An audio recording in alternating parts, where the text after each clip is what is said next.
Good morning. I am so glad to be with you this morning.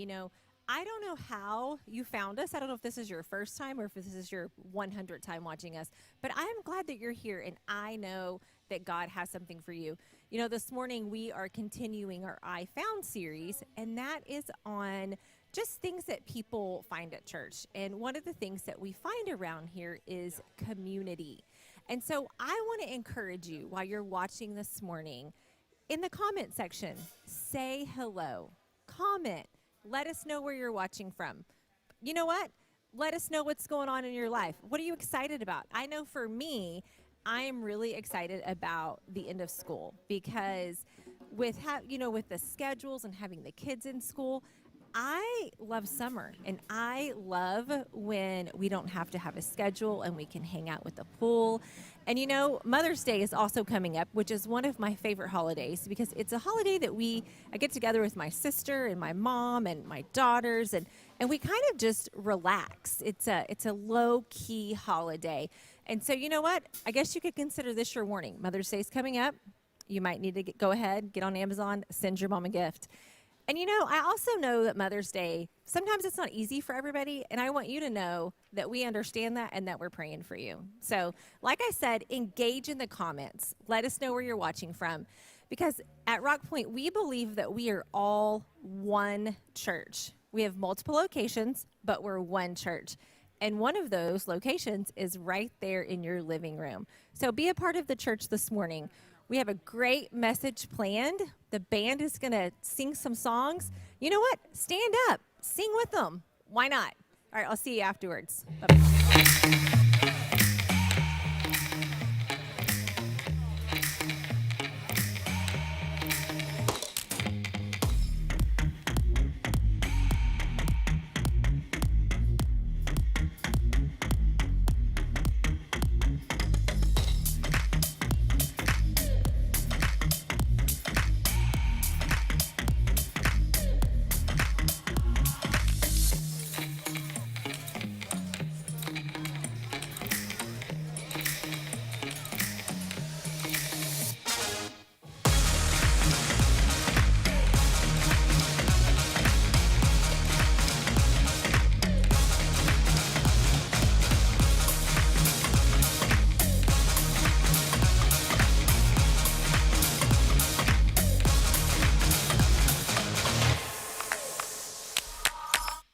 Come on, let's stand on our feet.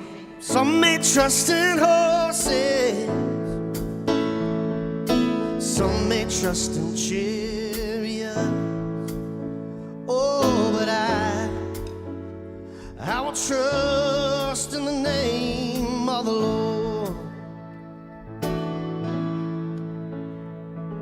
Some trust in their riches, some may trust in all they own. Oh, but I will trust in the name of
us from.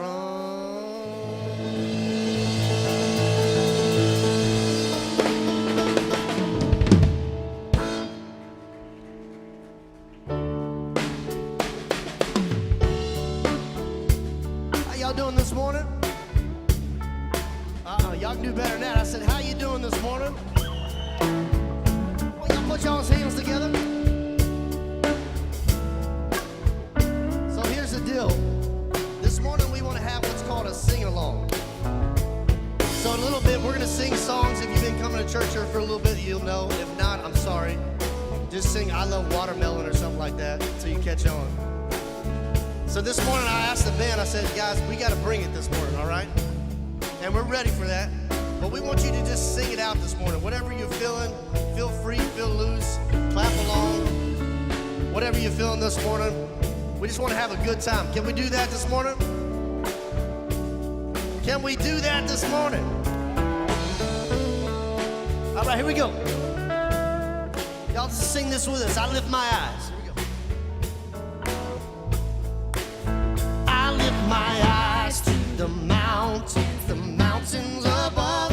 You are where my help is from. I lift my eyes to the maker of heaven and earth. You are. One more time, you sing, I lift my eyes. I lift my eyes to the mountains above. You are where my help is from. I lift my eyes to the maker of heaven and earth.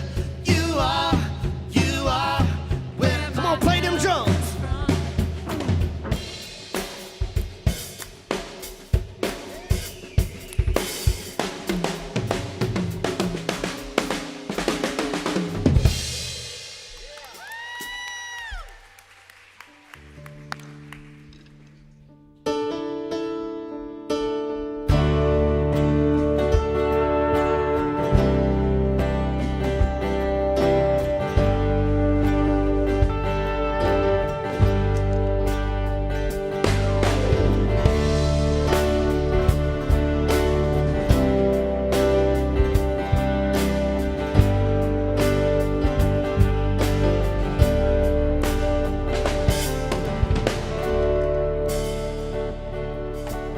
God, I'm on my knees again. God, I'm begging, please again. I need you. Yeah. Oh, I need you. Come on, sing with me. Walking down these desert roads, water for my thirsty soul. I need you. Oh, I need you. Sing it. Your forgiveness is like sweet, sweet honey on my lips. Yes, it is. It's like the sound of a symphony to my ear. It's like holy water on my skin.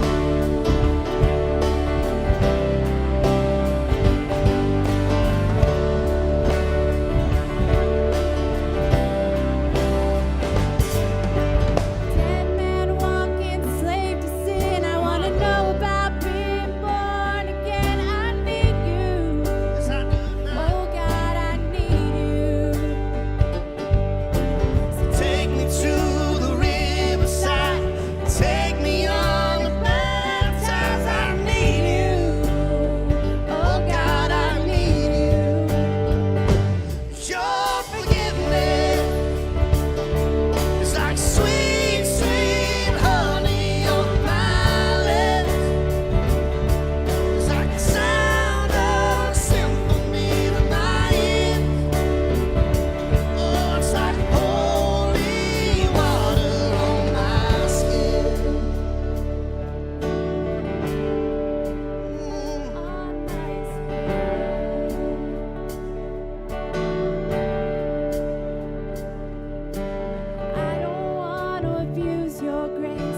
Good morning, Rock Point. My name is Beth. I'm a volunteer here. I'm so glad I get to be here, hang out with you guys, whether it's in person or virtual this morning.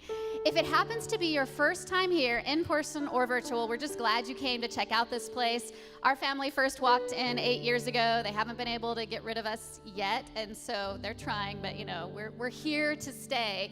And so if it is your first time here, we would love to give you a free cup of coffee in the form of a gift card.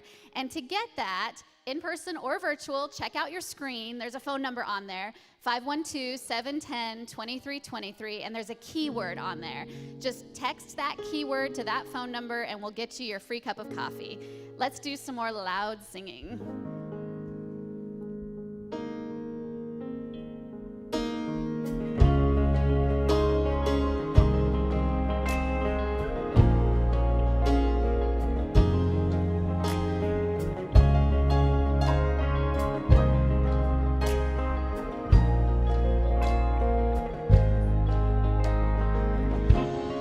Praying God come, turn this thing around. God turn it around. God turn it around. God turn it around. I call it on the name. It changes everything. God turn it around. God turn it around. God turn it around. We sing all my hope. My hope is in the name of Jesus. Breakthrough will come in the name of Jesus.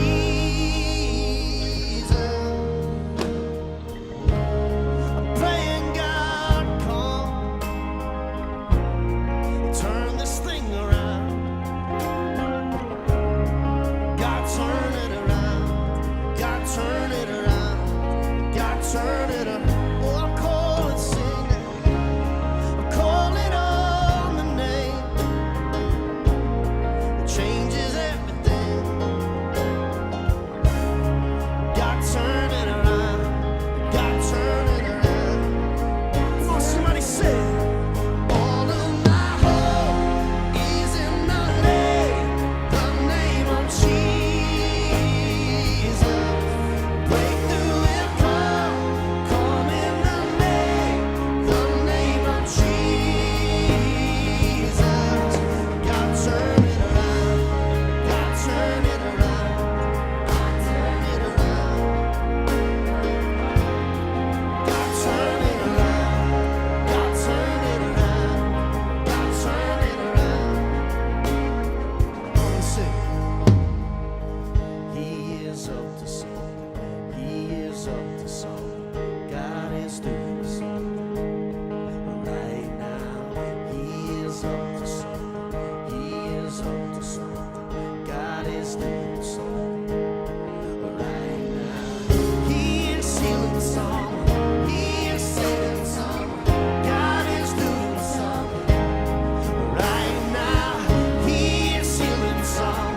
He is saving some. God is doing something right now.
turn it around. God, turn it around. God, turn it around. God, turn it around. Well, let me hear you sing. He is up to something. He is up to something. God is doing something right now. He is up to something. He is up to something. God is doing something right now. He is healing someone. He is saving someone. God is doing something right now. He is healing someone. He is saving someone. God is doing something right now. He is moving mountains, making a way for someone. God is doing something right now. He is moving mountains, making a way for someone. God is doing something right now. He is moving mountains, making a way for someone. God is good. All of my hope is in the name of Jesus. Breakthrough will come in the name of Jesus. I take my wallet out. God, turn it around. God, turn it around. God, turn it around. God, turn it around. God, turn it around. God, turn it around. God, turn it around. God, turn it around. God, turn it around. You say, God, turn it around. God, turn it around. God, turn it around.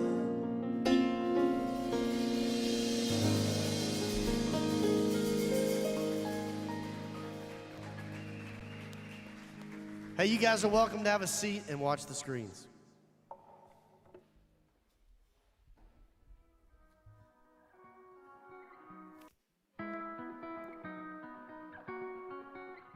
I'm sitting in the parking lot of the Yellow House, a place where 43 recovery meetings a week take place. One day, I sat in a parking lot just like this. My life was messed up and I needed help out of the pattern of living that had left my life broken. I sat there that night hurting and judgmental of the people I watched going in getting help. But they were getting help and I was sitting in the parking lot in my pain.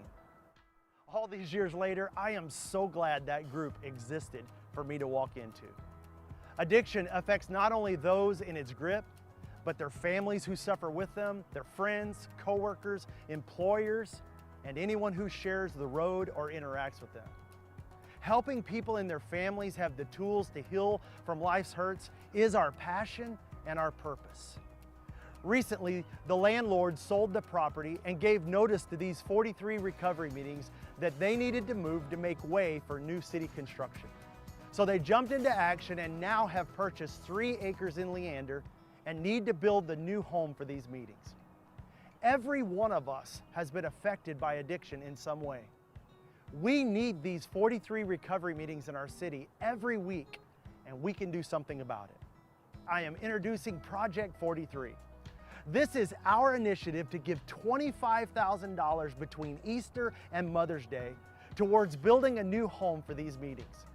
If we all do something, this is an easy win for Rock Point Church, and it is a life-changing win for those who will attend these 43 meetings. Look, I'm not asking you to give to a church. I'm asking you to give through a church. And 100% of all Project 43 funds will go directly to this cause. Not one penny will stay here.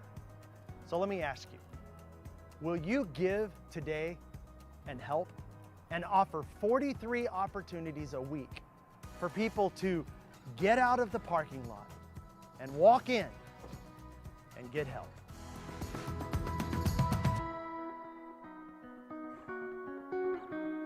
Well, good morning. How are y'all? Hey, I'd like to say good morning to everyone online. Thanks for joining us. My name's Mario. I'd like to say a special hello to everyone out in Liberty Hill. You guys can make some noise. And the same in the room. You know, we like to be, you can respond to what's going on. If you agree with something, you can clap, whatever. I'm just glad you're here. And if we've never met, I want you to know my name is Mario.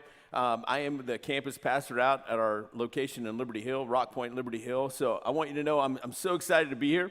Excited that I get to wrap this series up. We've been talking about what we found at church. I found at church. You've seen some people wearing some shirts. Really, we're just sharing our story, what we found at church. And so this morning, I want to continue that. And, Shane did a really good job setting us up for this series, saying, you know what? This series is about people finding Jesus. He wanted to challenge us to say, you know what? I want this series up front to know, the people to know that this series is about finding Jesus, about people saying, you know what? I want to turn my life over to Jesus. And Shane did a really good job setting that up, and I want to continue that this morning and wrap us up. Going into today, I want you to know that as we end this series, today is about the question that every person must ask. It's a question that's it won't answer all your questions, but it is a question that every single one of us must answer. It's a question, it's the most important question about you and about me. When you get right down to it, this question is the most important thing about you and about me because it changes the trajectory of our life. It can, but it doesn't answer all your other questions. It can set those other questions into perspective, and it can change those. So, again, today is about one question, and we're going to talk about that in a second. But I want to start off with this. It's a question. Well, I'll tell you again, this question is going to shrink all the questions, but today is not about when. It's not about how. It's not about why. It's not about any of those. Today, I want you to understand this, and you can write this down if you're keeping notes. Write this down. Today is simply about the word who. Simply about the word who, okay? It's not why, it's not what, it's not when, it's not where. It's about who. And let me tell you about the word who, okay? For me, it's a big deal because here's what I challenge, people that I've talked to that are in the workplace, people at church, graduates. This is what I say to graduating seniors, especially during this time of the season, is it doesn't matter where you go. It doesn't matter, what you do in your life. It doesn't matter why you're doing it. What matters is who. You want me to tell you why? Because if you went to Baylor, if you went to UT, if you went to Nebraska, if you went to OU, don't go to OU, but if you went to Washington State, if you went anywhere, those questions do not matter. What matters is who. Because the whole premise about who is it's who you take to Nebraska. It's who you take to California. It's who you take to Uganda. It's who you take to Australia. You know why? Because who is who you are and who I am. That never changes. Who is important because no matter where you go or where I go, who never changes. That is why who is important. Another reason I want to tell you, again, who is very, very important. Another reason I want to tell you why who is what we're talking about today is because who has shaped your life and my life, or they've helped or hurt us. Think about this. It's who is so powerful that we can think through the who that we didn't have or the who that we had, in a positive and a negative. Didn't have a father or mother, had a father or mother. Who were they in your life, right? Had a principal that cared about me, had a principal that was always on my case, had a coach or a teacher, had a pastor, had a counselor. Who were they in your life? Who is constantly shaping you and helping mold you, and they change the trajectory of where you're going. Because think about it. For me, in high school, it was an art teacher.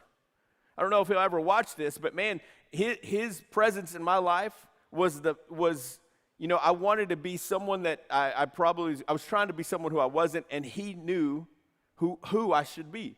And he put himself into my life, and he began to talk to me about real things, not just about things at school. Who he was helped shape who I am today, right? So think about the word who. Again, it doesn't matter what you do, where you're at, why you're doing it, what you're doing. Who is more important because you take that everywhere you go. And who in our lives has molded us. So this word is very important. I got to tell you over and over again, today is about who. So when it comes to faith, though, this word who, it's not easy. Because faith, let me tell you what we do with faith. Why is this happening in my life? Why did he do this? Why did he take this person from me? What is going on? When is this going to end? All the other questions come into our lives. And one of the last things we ask is who. And here's what today is. I'm going to tell you where we're going today. This is it. So if you're keeping notes, this is how we're ending the series, the who word. And here's the one question that's going to help, or here's the one question that you and I have to answer in our lives at some point. And here it is. Who is Jesus? Not what did he do? Not where is he at? Not why did he do this? It's who is Jesus? Who is Jesus? That's the question that we're wrapping this series up with. And you know, one of the reasons it's difficult is because our lives are changing constantly. So when it comes to faith and you're asking who Jesus is, our lives are changing. So here's why it's difficult to stay on who. Because we have you have this vaccine out, you have the race issues, you have the news saying this, you have all these things in your life going on that you're paying attention to. So you're going, why is this happening? Why is this happening? Why is this happening? And then you zoom into our individual lives and you have diagnosis of cancer, you have career changes, you have job loss, you have all these things. And what is the first question we say is, why is this happening? And we never ask who. We never focus on who. We can ask why, what, when, where. But again, the most important question that we can answer today is who is Jesus? I can't answer that for you. You can't answer that for me. But the most important question today is who is Jesus? So one of the most famous men that I like, that I enjoy reading about in the Bible is, we're going to talk about him today. But he asked the word who, or he asked who, and it changed the trajectory of his life. I mean, literally changed the path that he was on, and it left a legacy, it left an impact on our lives, even though you may not know it. But who changed his life? He asked this question, and I think that if we ask this question, it can do the exact same thing. So I'm going to set this up. In the Bible, I'll set this up. Jesus had been crucified, and he had been raised from the dead. So if anyone's raised from the dead, man, we are going ecstatic and crazy because that never happened. So Jesus gets raised from the dead. What do the believers do and the followers of Jesus? They go crazy. They're telling everybody about Jesus being raised from the dead. But there's some people that are upset, and they're like, these guys need to tone it down. They need to shut up. I don't like this. It's like when a TikTok comes out, and if you don't know what TikTok is, I'm sorry. But it's like when a TikTok influencer comes out, and everybody's doing these dances, and you're like, please stop dancing. Like, I don't want to see you dance for 20 seconds. And then you go, why are people watching this guy drink ocean spray on a skateboard, and it's like millions of views, and he's everywhere. And you're like, yeah, everybody's talking about it. So that's the way it happened. It was Jesus was raised from the dead. Everybody's talking about it, and people get upset, and they're saying, you know what? I'm tired of hearing about this. And so this guy decides to go after one of Jesus' main guys that won't shut up. So this guy named Stephen in the Bible. Stephen is the most outspoken Jesus follower. He's excited. He's out there changing people's lives because he's talking about Jesus. Well, there's this group of men, and they said, hey, we're going to frame this guy, and we're going to kill him, and we're going to make an example out of him because we're tired of him talking about this mess. They don't care.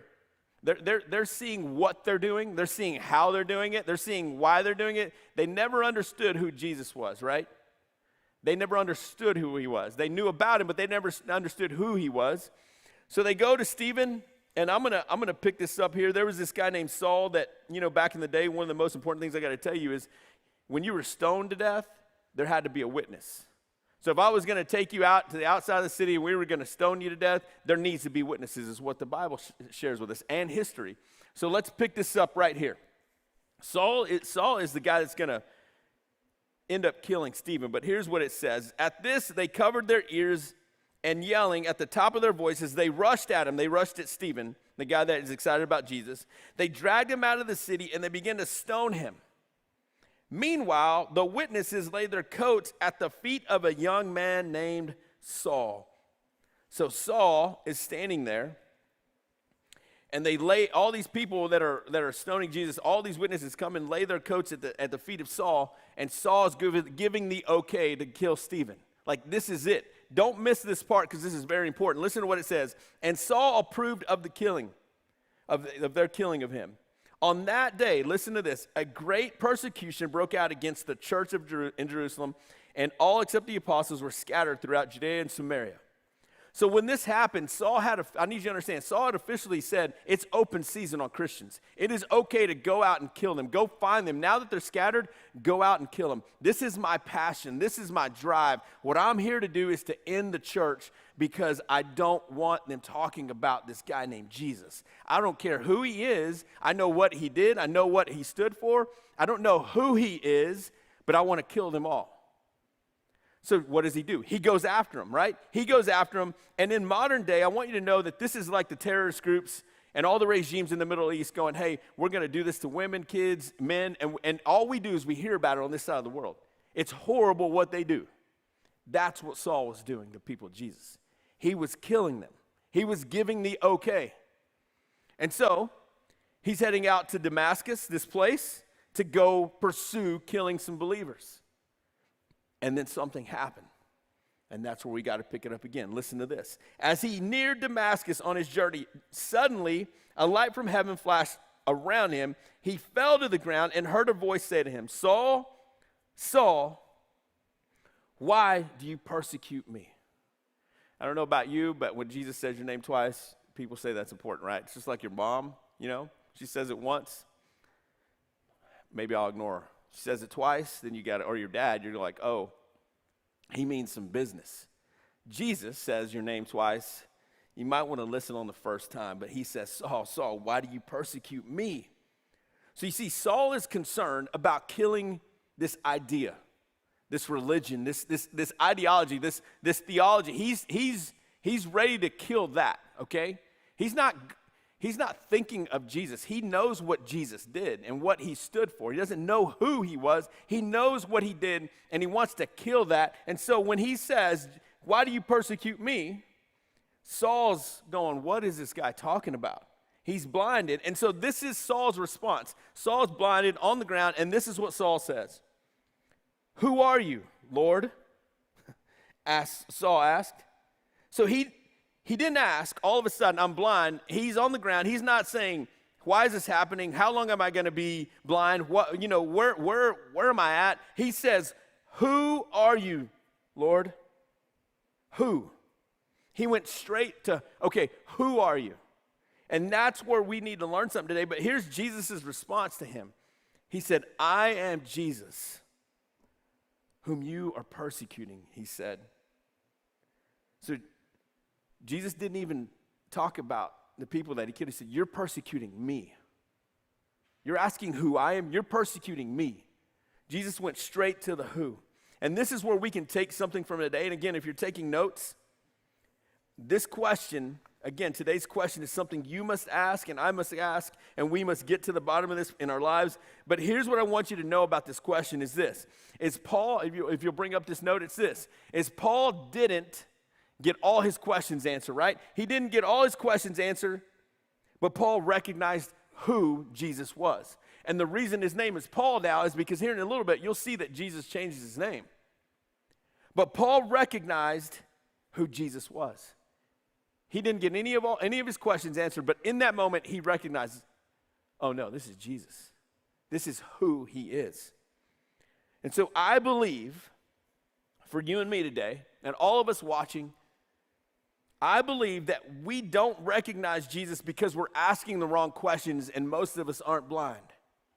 We can see, we can hear, but we're focused on the wrong questions. And when you're focused on the wrong questions, at the end, when everything's said and done, those questions have led you to this conclusion. And if you're asking the wrong questions, guess what? You get to the wrong conclusion. But if you have to ask the right question, you get to the correct conclusion. So I'm telling you, if we ask the wrong questions, you're going to end up in the wrong place. Why, when, where, how? That doesn't go anywhere. Who goes back to Jesus, to the heart of Jesus. And again, some of us have great questions about our conscience, our upbringing, our background, our church, organized religion, all that. But who is more personal than any of these other questions? Who is more personal to you than any of those other questions, right? So we got to get back to Saul in just a second, but here's what I'm saying. I think some of us, like me, I would say, okay, if I was driving down 183 and a light flashed and I couldn't see anymore and I heard a voice And if we stop right there, I'm sure some of us drive like we can't see, and the voice we're hearing is our spouse or our kids going, hey, Dad, learn to drive. And you're like, shut up, please, I know how to drive. And then some of us drive like, and those voices are the other people next to us yelling at us because we can't drive. But here's the thing. It's a whole nother talk, right, for another day. But here's what I'm saying is if you and I can say, hey, if the light flashed right now and I fell to my knees, I'd believe too. Well, what that's telling me is this, is all these other questions are just excuses that you're not going to go figure out who is Jesus. Like all those other, you're just telling me that the reason you haven't asked Jesus who he is in your life is because you're okay asking these other questions. You're focused on these things. You're saying that's what's keeping me from asking who Jesus is. And let me tell you, I'm not the oldest guy in the room and I'm not the youngest, but at 38, all these other questions that I've asked, why did I lose this person when I was 18? Why did we get relocated? Why did I have to spend 8 years at this place? Those things have never been answered. Never been answered. And that was 18 years ago, over 18 years ago. Focused on who, and you begin to see clearly what these meant. So, I believe that we're focused on different questions, but who is very important to us. There has to be a time in our lives that you and I have to focus on who and not what, when, where, how. And the most important question to you and I today is who is Jesus? Because it's going to end at the end of everything. Who you're focused on goes to the heart of Jesus. Why, when, where, what, those things are always going to change. And if we're focused on the wrong questions, you end at the wrong location. We have to focus on who is Jesus. And this is what I learned in college. Set this whole perspective for me. Is heaven is not a place. I'm sorry to tell you that this morning, but heaven is not a place. It's a person. Yes, you're going to have all these questions. You know what, God, when I get to heaven, I'm going to ask, you know what, why did you leave the light on when I said, hey, would you turn it off if you're real? Hey, why did you do this? Why? All those are going to seem so minute when you get to heaven, you see the face of Jesus.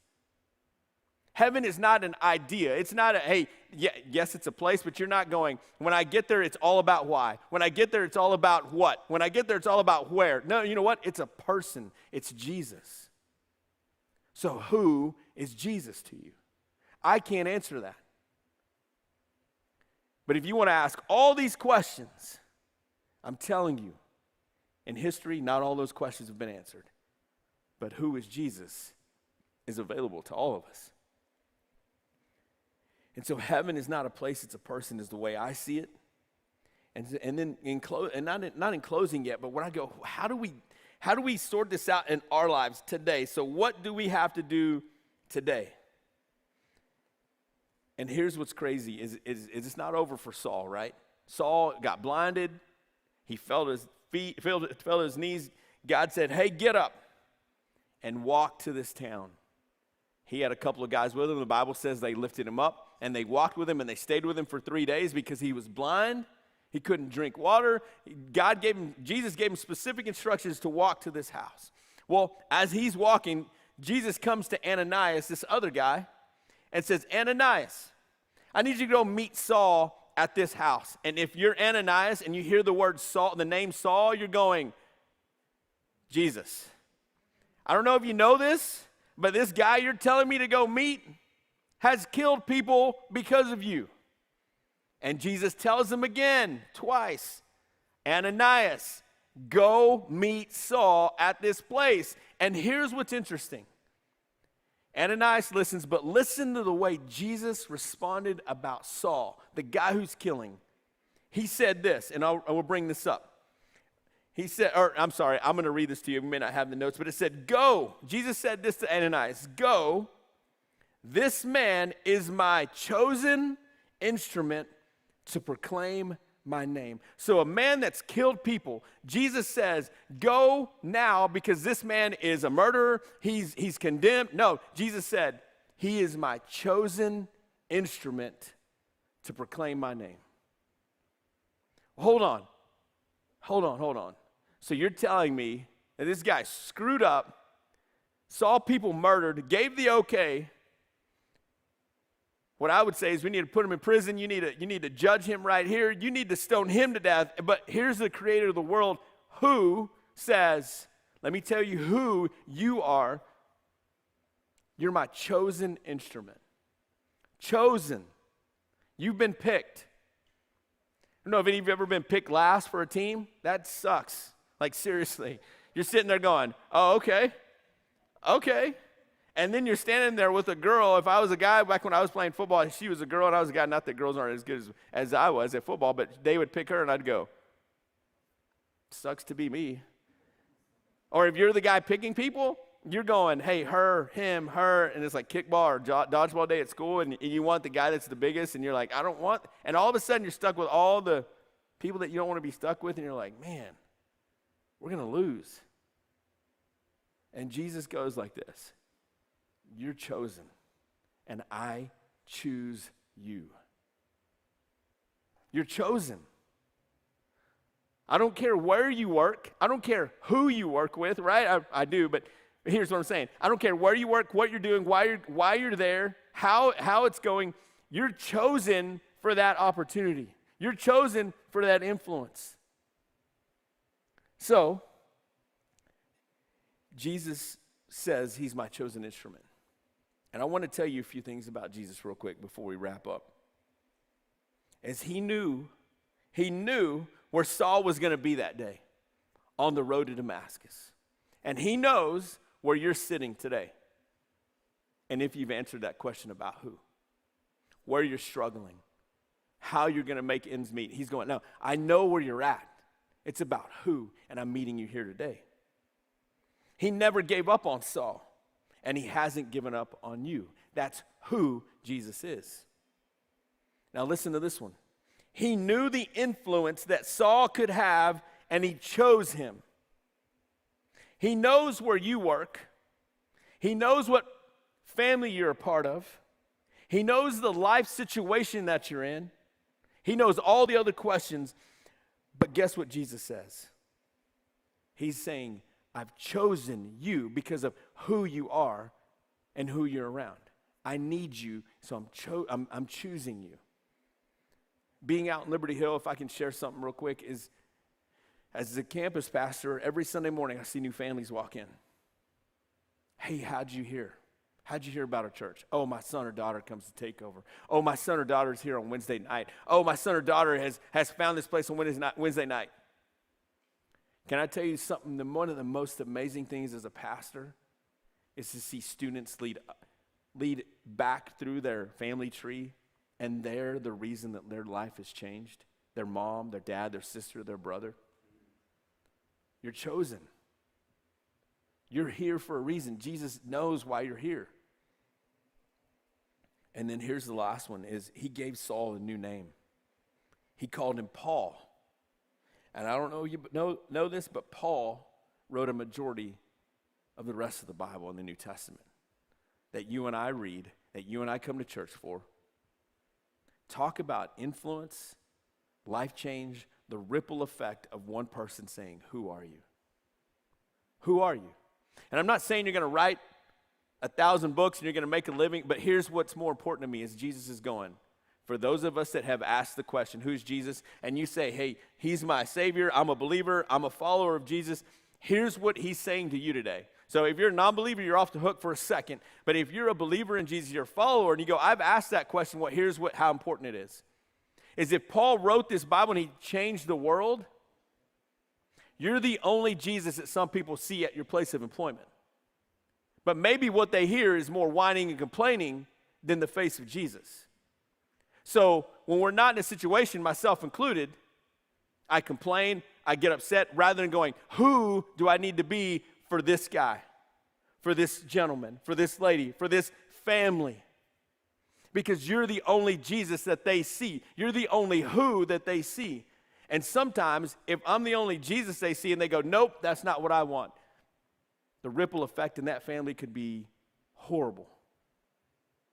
So who you are and who Jesus is to you is so important that when you walk out these doors, your waitress, your person on the phone that you're upset with because, you've been charged twice, The people that you come into contact with your work, your employees, your employer, you're the only Jesus that they may see. So who you are is very important. And you have to answer it first by going, who is Jesus? And so I want to end the series the same way Shane started. For those of us that said, I've never asked Jesus to come into my heart. I've never figured this out. I have all these questions about organized religion and about theology and all this. Cool. I did too. But who Jesus is to you is more important than all those other questions, because who will change and maybe lead you through the answers of all those, but who Jesus is to you is more important because he chose you. And so this morning, I'd ask a couple things from those of you that say, hey, I don't believe in all this. Simple first thing is this week, take this step and just say, okay, I'm going to wake up every morning and just say, Jesus, who are you? Show me who you are. Show me who you are. I'm not believing in all this, but show me who you are, because Jesus will show you who he is. He did it to Saul, and he changed his life. He did it to us here, and he changed our lives. But if you're on the verge of going, I'm in, I just need Jesus in my life. Well, I'm going to pray for you. And I'm going to ask you to pray with me. And then I'll pray for all of us. And then we'll hear a story of what one of my friends from Liberty Hill found in church to wrap the series up. But here's what I want you to remember, is that Paul said that every knee shall bow, every tongue confess that an idea is Lord, that a church is Lord. No. That Jesus is Lord. Everyone's going to know at some point. We have to ask, who is Jesus to me? Let me pray with you. So this morning, I just want to focus on someone that maybe you're here and you're going, I don't know who God is, I don't know who Jesus is, but I want him in my life. Simple prayer from your heart. All you have to say is this, and I'll pray with you, is just say this. Jesus, would you show me who you are? Would you make yourself real to me and my family and my circumstance, because I need you and I need to know you every single day of my life? Would you make yourself real to me right now? Would you forgive me for my sins? And that same power that you were raised from the dead, would you just change my life from this moment forward? And would you show me who you are? And just in that moment, if you've prayed that, please let me know somehow. You can shoot the church a message. I want that just to know that, hey, you have a family that's proud of you and that he chose you. He chose for you to be here today and to listen wherever you're at today. And for all of us that say we're a Jesus follower, let me pray and wrap this up. God, I pray that we never take lightly the fact that we sit in a cubicle, that we meet with people every week, that we have a boss that annoys us sometimes. God, the coworkers that we're annoyed with, God, I pray that we never take that lightly, because that is an influence into their lives to go, I need to show them who Jesus is. So God, I'm praying this morning for those people that are struggling with that you would be real to them, that you would be real to us and say, don't give up because you're chosen. You are chosen, and I know where you're at, and I'm right there with you. God, I pray for every single person, wherever we're listening, to remember that you've chosen us right where we're at for this moment in time to help the people around us. God, and most of all, thank you for the heart of Jesus, who never gives up on us. And it's your name I pray. Amen. Hey, watch this quick video of my friend Ashley.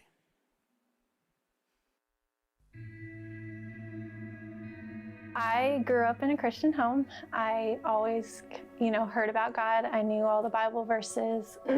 I never questioned God. And so growing up, I had a lot of fear of, why am I not good enough for these friends? I always felt like, I would make friends and then they would just go away. And so I grew up with a lot of insecurities. When I was a teen, my grandpa committed suicide, and that was really hard. And as a kid, I just thought, why was our family, not enough for him? And so that kind of instilled a little bit more of those feelings of, why am I not enough? What's wrong with us? What's wrong with me? When I was in high school, I started dating the first guy I had ever dated, and then eventually out of high school got married, and we were both really young. And so I thought, this is it, this is my forever. And then about a year into our marriage, he turned into somebody that I didn't marry, and it was really hard, and the whole thing was just heartbreaking and just confusing. And so we ended up getting a divorce. Those thoughts of why am I not good enough, what's wrong with me, that just kept replaying over and over in an even bigger way. And so after that, it was just, I kind of went on a downward spiral for a while. Just was, hurting relationships, just self-sabotaging. It was just a big mess, and I was struggling a lot. I had turned away from God. I was just done with all of it. And eventually one day I just thought, okay, I can't keep doing this. Like, this is not how my life is going to be anymore. And so I decided to start going back to church. I came and visited Rock Point, and I heard them talking about Remedy and how it was starting the next day. And so I went and I thought, okay, God, this is it. Like, this is the last thing that I'm going to try, and I need you to do something in my life. And he did. It just completely changed my life. I found healing through that.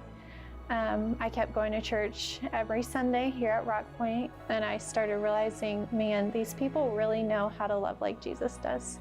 And that was the biggest thing, and made such a difference in my life. And now I have such amazing people around me who are really like family. I found joy at Rock Point. I found confidence and a home and family at Rock Point.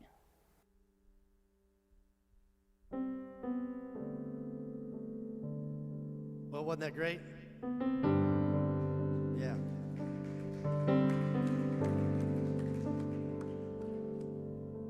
Amazing grace, how sweet the sound that saved a wretch like me.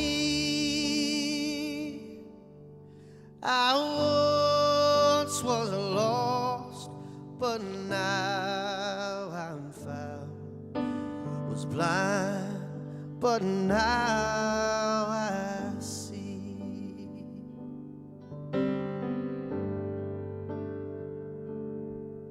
'Twas grace that taught my heart to fear, and grace my fears relieved.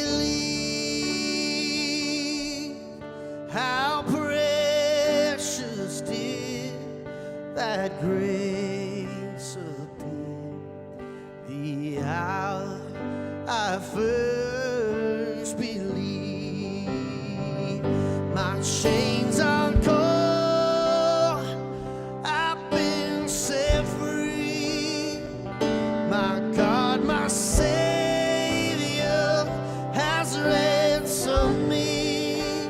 And like a flood, His mercy reigns. Unending love, amazing grace.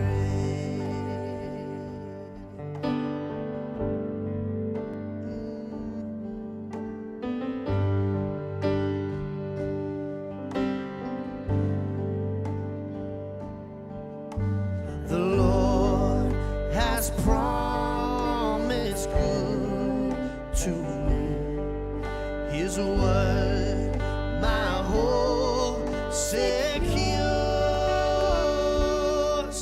He will my shield and portion be, as long as life endures. 'Cause my chains are gone, I've been set free. My God, my Savior has ransomed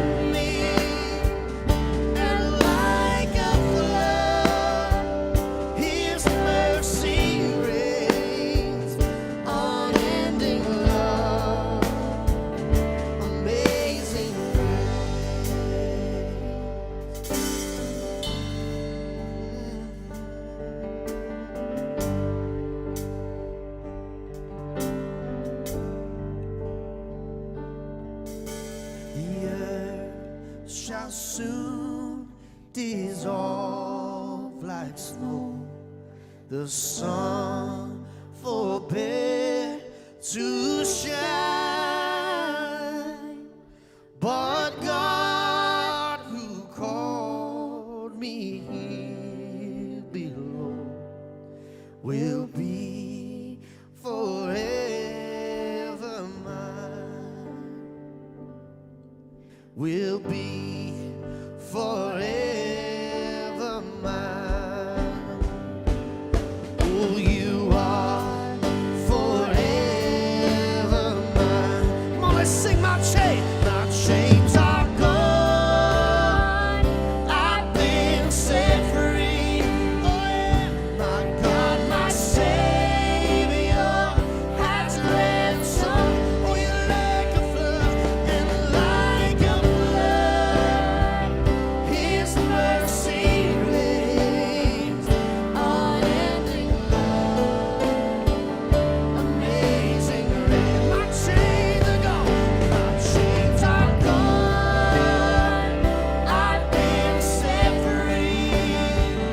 My God, my Savior has ransomed me, and like a flood, His mercy reigns, unending love, amazing grace, unending love, amazing grace, unending love, amazing grace.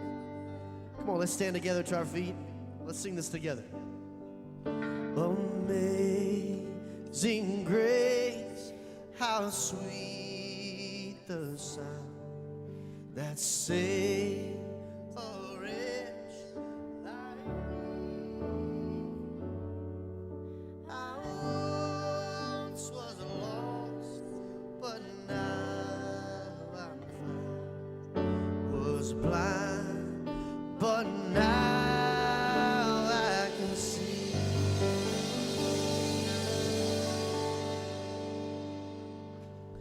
Y'all ready to sing another song? Here we go.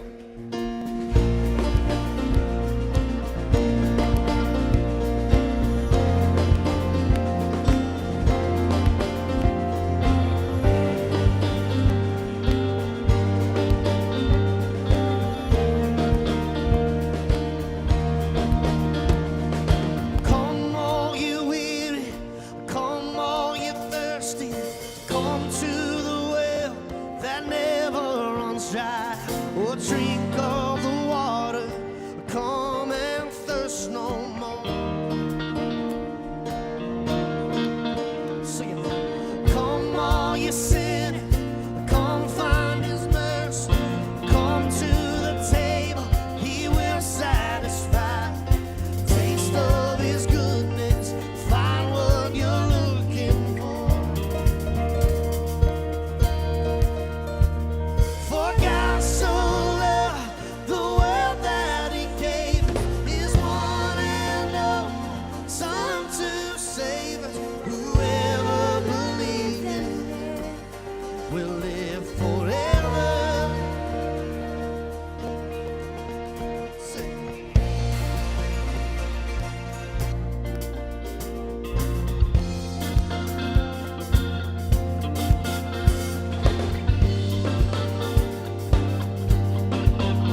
with open arms. Oh, you sing. Oh, God so loved the world that he gave us his one and only Son to save us. Whoever believes in him will live forever. The power of hell forever defeated. Now it is well, I'm walking in freedom. For God so loved the world.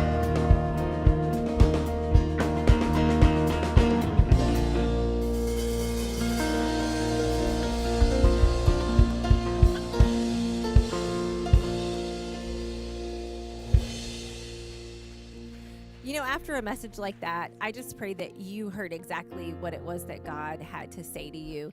And you know, one of the things about Rock Point is we always want you to be moving forward. We always want you to take that next step. And one of the ways we do that is we have some next steps for you. You can scan the QR code and it's going to pull up some next steps. And your next step could be completely different from anybody else around you. Your next step could be just letting us know that it was your first time watching. It could also be sharing a prayer request with us. Whatever your next step is, let us know. All right. Right now, we're going to go to the family experience, which is my favorite time of the service. So gather the kids around and have a seat. Or actually, you know what? Have the kids stand up, dance a little bit, and enjoy this. All right, we'll see you next week.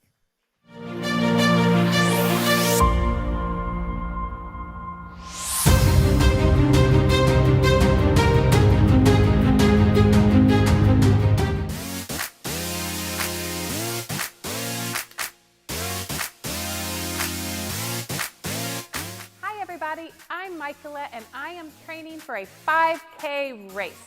If you've ever run a 5K, you know it takes a lot more than just putting your running shoes on. It takes commitment. Commitment is making a plan and putting it into practice.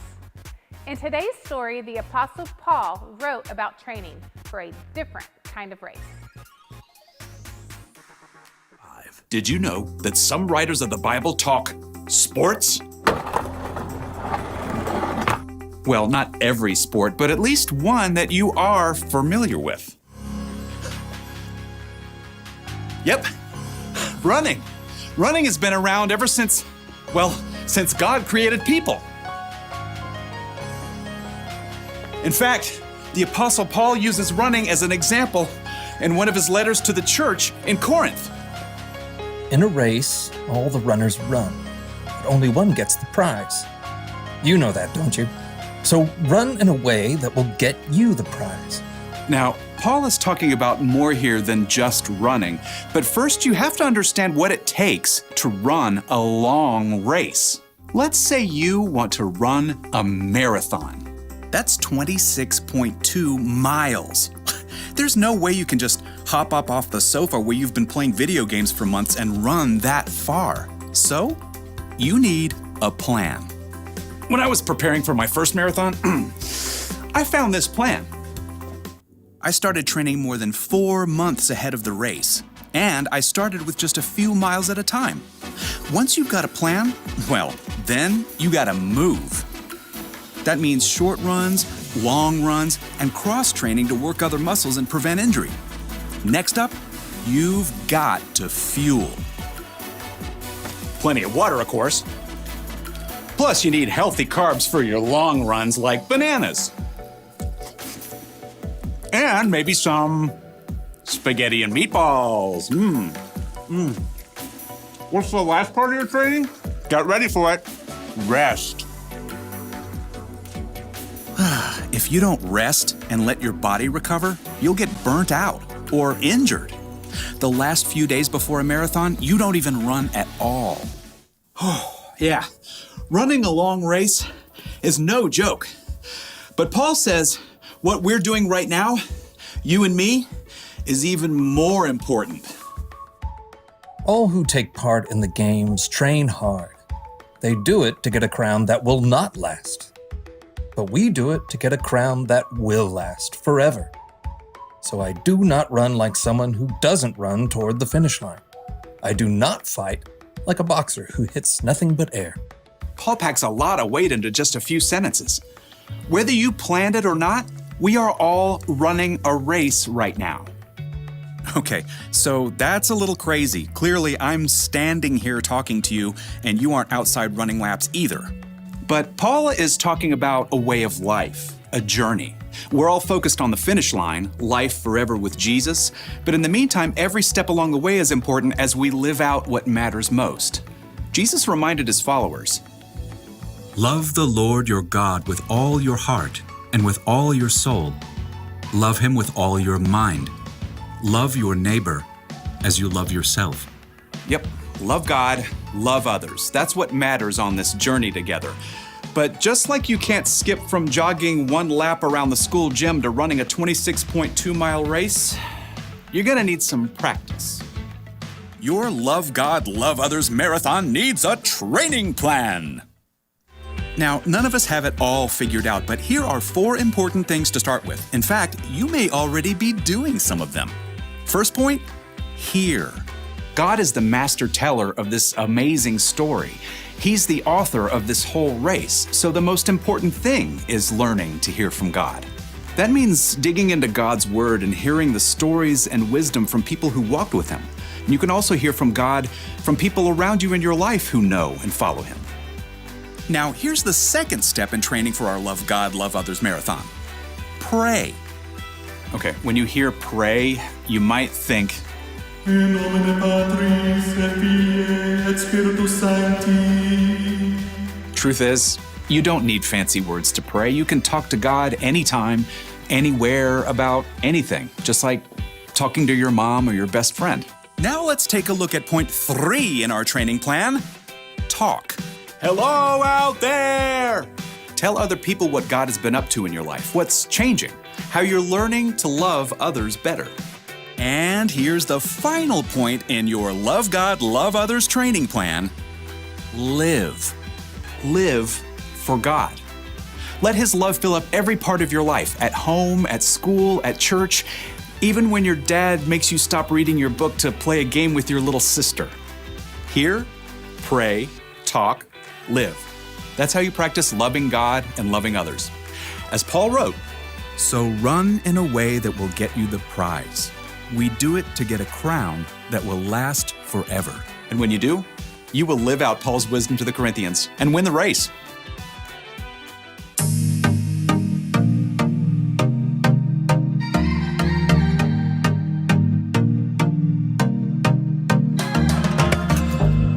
Your plans for me are good. You hold my future. You're working all the time. You're the mountain mover. From sunrise to sunset till the sun comes back up again. You're by my side. You started a good work in me. I know that you will complete it. You will see it through, yeah. I know that you're still working on me. And everything that you say you'll do, 'cause I believe that you are faithful, oh, you are faithful, oh, you are faithful. I'll trust your every word, 'cause I believe that you're working for my good. Yes, you're committed. From sunrise to sunset till the sun comes back up again. You're by my side. You started a good work in me. I know that you will complete it. You will see it through, yeah. I know that you're still working on me. And everything that you say you'll do, 'cause I believe that you are faithful, oh, you are faithful, oh, you are faithful. You are my hope, you are my future. You are the mountain mover. You are faithful. You are my hope, you are my future. You are the mountain mover. faithful. You started a good work in me. I know that you will complete